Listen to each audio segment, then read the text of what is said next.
నీ ప్రియుడితో నువ్వు కలవడానికి ఒకే అవకాశం ఉంది. ఆ చిన్న స్వామి ఎంత శక్తివంతుడో ఇప్పుడు నీకు అర్థమయ్యే ఉంటుంది. వాడా ఇంట్లో ఉండగా నీ ఆటలు సాగవు.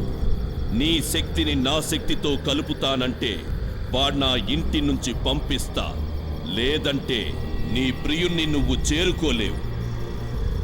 ఇదే నీకు ఆఖరి అవకాశం. ఆలోచించుకో, ఆలోచించు.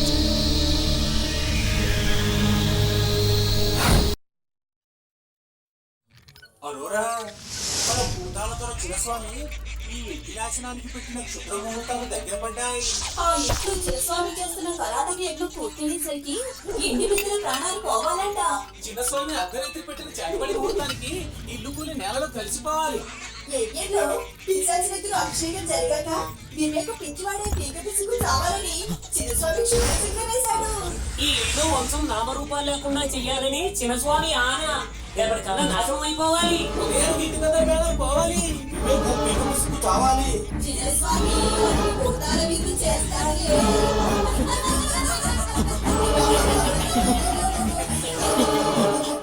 వికృతం 1000 తలలతో విజృంభిస్తుంది. రేపు వివేక్ దశాచక్రంలో ఆఖరి గండం ప్రబలే రోజు. జాగ్రత్తగా చూసుకోవాలి. 42 గడియలు దాటే వరకు నారాయణ మహామంత్రాన్ని ఆవాహన చేసి మృత్యు దిగ్బంధనం చేసి రక్షారేఖను సంధానించాలి. ఏయ్,